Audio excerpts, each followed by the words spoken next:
Alors moi, au début de mes douleurs, je continue à venir travailler.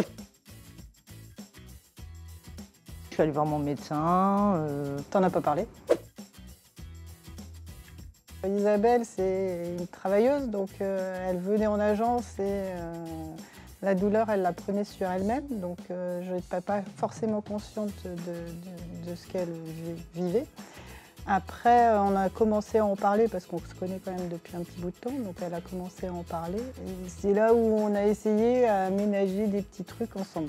Alors au départ, on a fait des bidouilles chez nous, avec des petits réhausseurs en prenant des poutres, On travaille dans le bois, donc on a pas mal de bois à l'agence, donc on a pris des bouts de bois qu'on a mis sous le bureau, piqué les souris des nouveaux qui arrivaient, qui avaient des tapis de souris. Des tapis de souris avec la petite baume pour poser la paume de la main.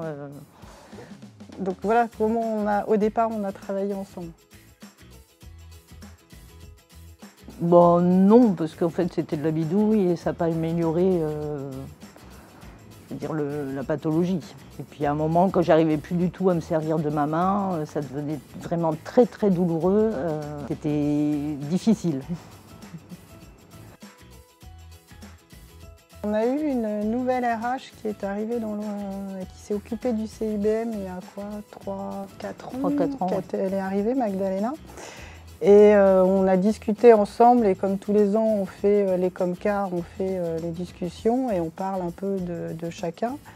Et j'ai dit que c'est là où j'ai discuté avec Magda en disant qu'Isabelle avait quand même de gros soucis et commençait à se plaindre, bien que ça faisait un petit bout de temps qu'elle vivait avec, et qu'on avait des soucis et qu'on ne trouvait pas de solution et qu'elle risquait l'opération si on ne faisait rien. Et c'est là où Magda, moi en commission, m'a dit mais tu sais que cette pathologie-là, elle peut être prise en compte, elle peut être prise en charge, elle peut être déclarée en tant que handicap. Donc je ne savais pas du tout. Moi j'y croyais pas.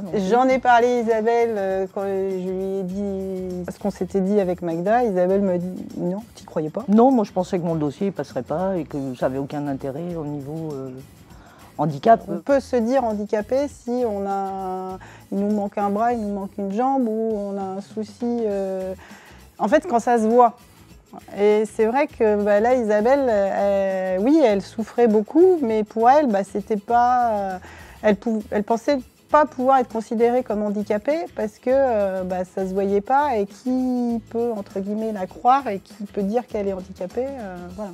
Donc c'était un peu cette image-là, pour elle, ce dossier-là n'allait jamais être pris en compte parce que c'est pas l'image de l'handicapé que tout le monde, enfin qu'une grande partie peut avoir en tête, quoi. On a monté quand même le dossier avec Magda. Dossier, oui. Après je l'ai fait compléter par mon médecin, c'est passé en commission et ça a été accepté à ma grande surprise. Tout de suite.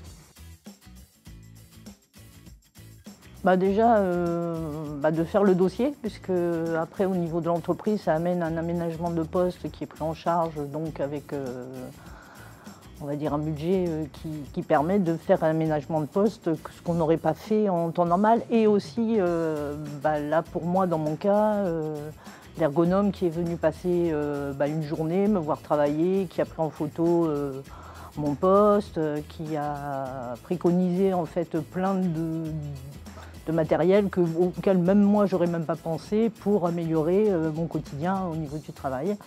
Et surtout pas hésiter à faire ce dossier qui effectivement ouvre une possibilité que j'aurais même pas demandé moi. Après j'aurais demandé peut-être une souris, j'aurais pas demandé tout ça. Parce que j'ai quand même eu droit à un bureau, un deuxième écran, un pupitre, un truc pour tenir ma jambe, une souris ergonomique. Et je pense que mon fauteuil. C'est la RH qui avait la connaissance et c'est vrai que sans elle, on n'aurait pas pu mettre tout ça en place dans l'agence. Moi, je l'aurais même pas fait. Moi, le dossier, je l'aurais pas fait si elle l'avait pas dit. Moi, j'aurais même pas pensé parce que même mon médecin traitant, personne m'en avait parlé. Pour ma part, je suis peut-être plus à l'écoute des collaborateurs, je suis peut-être plus à l'écoute de ce qu'on peut penser, leurs petits bobos, Parce qu'au départ, j'ai mal au poignet, c'est un peu compliqué, on ne s'arrête pas sur un j'ai mal au poignet. On a eu la chance d'avoir une RH qui soit à l'écoute d'Isabelle et qui soit à l'écoute de nos attentes, parce que le médecin du travail, enfin tous les 2 ans, Isabelle y allait, et le médecin du travail n'avait pas forcément préconisé tout ça. Il faut avoir les bons interlocuteurs. Ouais, les bons interlocuteurs. Dans ma vie de tous les jours, rien. J'ai pas droit à la place de parking handicapé. Non, au niveau de travail, non. Après, la douleur n'est plus là. T'as pas eu d'opération? J'ai pas eu d'opération. Moi, j'ai pas d'étiquette handicapée, ça se voit pas. C'est juste un dossier à vraiment prendre le temps de faire. Et après, je crois que c'est sur 5 ans ou 7 ans à renouveler s'il y a besoin. Et c'est vraiment, en plus, un rendez-vous avec son médecin traitant, donc il n'y a pas non plus de rendez-vous avec des spécialistes, etc.